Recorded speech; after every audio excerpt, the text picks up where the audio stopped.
और फिर जब इमरान खान को कंटेनर में लेकर जाया गया और फिर जब उन्हें यहाँ से मुंतकिल किया जा रहा था, तो उस वक्त की ये मनाजिर हम अपने नाज़रीन को दिखा रहे हैं। अब से कुछ देर पहले के ये मनाजिर हैं जब फायरिंग हुई और ख़बरें आई कि इमरान खान ज़ख्मी हो गए हैं और उनके पैर में जो है वो गोली लगी है। फिर यहाँ से उन्हें रेस्क्यू किया गया है, यहाँ से उन्हें कंटेनर में लेकर जाया गया और फिर उसके बाद वहाँ पर फोर्सेज आई हैं और सिक्योरिटी के हिसार में उन्हें हस्पताल मुंतकिल किया गया। बिल्कुल, ये जो मनाज़र हम आपको दिखा रहे हैं, इमरान खान साहब ने अपने कंटेनर से बाहर निकल के कारकुनान को हाथ भी हिलाया और जैसा कि बताया जा रहा है कि उनके पाँव में गोली लगी है, वो ज़ख्मी भी हुए हैं, उनको अस्पताल मुंतकिल भी किया गया है। इसके साथ साथ सिर्फ इमरान खान ही नहीं, कारकुनान की भी एक बड़ी तादाद है जो इसमें ज़ख्मी हुई है। बताया ऐसा भी जा रहा है कि फायरिंग के नतीजे में भी ज़ख्मी हुए हैं, जबकि जब फायरिंग के बाद भगदड़ मची तो उसमें भी कारकुनान की एक तादाद है जो कि ज़ख्मी हुई है। बाएं जानिब कंटेनर के बच्चे भी मौजूद थे और बताया जा रहा है कि एक बच्चा भी ऐसे वाक़े में ज़ख्मी हुआ है। बिल्कुल, और जिस तरह से खबरें आ रही हैं और हमारे रिपोर्टर्स ने भी इस बात की तस्दीक की है कि इमरान खान ज़ख्मी हुए हैं, तो शाज़ेब हम फुटेजेस में देख सकते हैं कि काफ़ी पॉजिटिव नज़र आ रहे हैं इमरान खान और कारकुनों को जवाब भी दे रहे हैं कि मैं बिल्कुल खैरियत से हूँ और उन्हें फिर यहाँ से मुंतकिल किया गया है। खालिद अजीम साहब, आप कंटिन्यू कीजिए। जी, मैं ये अर्ज कर रहा था कि ये जो 2 हथियार बरामद हुए हैं, ये इस बात की जो है वो गवाही दे रहे हैं कि ये टारगेटेड एक हमला जो है वो किया गया है और इसमें इस हद तक उस बंदे को मुसल्लह करके भेजा गया है कि एक हथियार जो है वो अगर वो किसी अंदाज में वहाँ पे इस्तेमाल ना हो पाए तो उनको एक ऐसा हथियार जो कि ऑटोमेटिक नहीं है और उसके जरिए बआसानी उसका हाथ जो है वो हरकत में आ सकता है, वो हथियार भी उसके पास मौजूद था। और बंदे की गिरफ्तारी से मैं ये समझता हूँ कि जहाँ इतना बड़ा ये बदकिस्मती हुई है, इतना नाखुशगवार वाक़या हुआ है, वहाँ पे इसका ये एक अच्छा पहलू ये है कि कम से कम वो बंदा जो है वो वहाँ से ना भागने में कामयाब हुआ है और ना किसी और फैसिलिटेटर ने उसको वहाँ पे मार दिया है, क्योंकि इस किस्म के वाक़यात में ये इस बात का भी खर्चा होता है कि जिससे वारदात करवाई जा रही होती है वो उसको भी ठिकाने लगा दिया जाता है। तो सुराग लगाना इतना मुश्किल नहीं है और बहुत आसानी से जो है वो इसका आगे पहुंचा जा सकता है, उस बंदे की शनाख्त भी सामने आ सकती है। यहाँ पे एक बयान कोट हो रहा था अहमद चट्ठा का, जो कि हामिद नासिर चट्ठा साहब के बेटे हैं और यहाँ पे वो मुसलसल इलेक्शन लड़ते आ रहे हैं PTI के टिकट पे।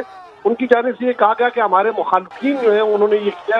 उनके मुखालिफिन जो है वो तो इस वक्त सिटिंग MNA है निसार चीमा साहब, और उससे पहले उनके भाई विकास चीमा जो है उन्होंने इनको अहमद चट्ठा साहब को शिकस्त दी थी। तो क्या दूसरे लफ्जों में वो सीधा सीधा इनको नॉमिनेट कर रहे हैं और इनके ऊपर ये मैं समझता हूँ कि कबल वक्त है। इससे पहले अगर इस किस्म की कोई चीज़ होती है तो मैं समझता हूँ कि इससे कोई और भी जो है वो पुरतशद्दुद वाक़यात सामने आ सकते हैं। बिलावजह इस वक्त लोगों का नाम लेना और उनको ब्लेम करना जो है वो उस वक्त तक दुरुस्त नहीं है जब तक के सारे सबूत जो है वो सामने नहीं आ जाते। सारे सबूत सामने नहीं आ जाते। हवाले से एक बात मैं जरूर करना चाहूंगा कि ये मुख्तलिफ टीयर्स की सिक्योरिटी होती है। जो आम लोग चल रहे होते हैं उनके लिए सिक्योरिटी का हिसार जो है उतना सख्त नहीं होता। खालिद साहब, आप हमारे साथ ही रहिए, ये गुफ्तगू भी हम आपसे करेंगे। अभी जो हम नाजरीन को मनाजिर दिखा रहे हैं जब फायरिंग के नतीजे में वहां पर भगदड़ मची, उसके बाद क्या मनाजिर थे, क्या शोर था, वो फायरिंग की आवाज भी आपको सुनवाते हैं।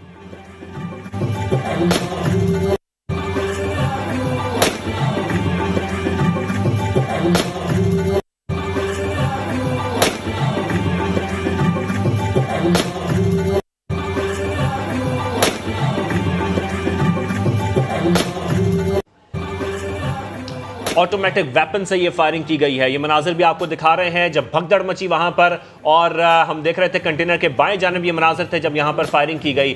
अली जैदी साहब ने भी गुफ्तगू की है, वो भी आपको सुनवाते हैं। वो जो लड़का पकड़ के दिया मैंने और वो के पीछे गया वो जो लड़का पकड़ के दिया मैंने और वो के पीछे गया। तो सूरत हाल वहाँ पर क्या कुछ बनी, समा आपको मुसलसल दिखा भी रहा है। हमारा पैनल हमारे साथ मौजूद है। किरण नाज, एक बार फिर आपसे बात कर लेते हैं। यकीनी तौर पर इंतहाई अफसोसनाक वाक़या, और जिस तरह से आप पहले भी बात करी थी, तो किरण हम मार्च जिन भी वजूहात की बिना पर हो रहा है वो हम साइड पर रख लेते हैं, लेकिन जब इतनी बड़ी तादाद में लोग मौजूद होते हैं, इस तरह के वाक़यात का पेश आना, क्या इन्हें रोका जा सकता है? क्योंकि शहीद बेनज़ीर भुट्टो, उन पर भी इस तरह के वाक़यात उनके जलसे जुलूसों और मार्च में भी पेश आए है। और अगर मुख्तलिफ सियासी रहनुमाओं की हम बात कर लेते हैं तो इस तरह के वाक़यात पेश आते हैं। तो मेरे ख्याल से अगर मार्च को हम साइड पर रख दें और हम इस पहलू पर भी अगर बात करें तो क्या बेहतर नहीं होगा?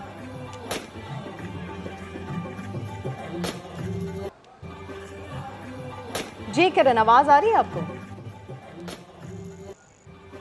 ठीक है, किरण से भी बात करेंगे। लेकिन वजीराबाद यहाँ पर इंतहाई अफसोसनाक वाक़या पेश आया है। मनाज़िर हम अपने नाज़रीन को दिखा भी रहे हैं कि किस तरह जो है वो फायरिंग की गई और अब जिन लोगों की जानिब से फायरिंग की गई 2 मुल्ज़िमान को गिरफ्तार किया गया है और जिस शख्स ने गोली मारी उसकी शनाख्त भी हुई है। फैसल बट उसका नाम है। ऑटोमेटिक गन से उसकी जानिब से फायरिंग की गई और हम जिस तरह से फुटेज में दिखा भी रहे हैं कि किस तरह से जो है उसे पकड़ने की कोशिश की गई, वो भागा लेकिन वो फिर पकड़ में आया है, उसे पकड़ा गया है। जी किरण नाज, जिस तरह से मैं आपसे पहले भी ये सवाल कर रही थी कि मार्च तो होते रहे, तमाम सियासी जमातों का ये हक है, ये एक जमहूरी हक है सबका, लेकिन इस तरह की जब इतनी बड़ी हुजूम होती है, इतने सारे लोग होते हैं, वहाँ पर इस तरह के वाक़यात को रोका नहीं जा सकता। अगर हम शहीद बेनज़ीर भुट्टो की बात कर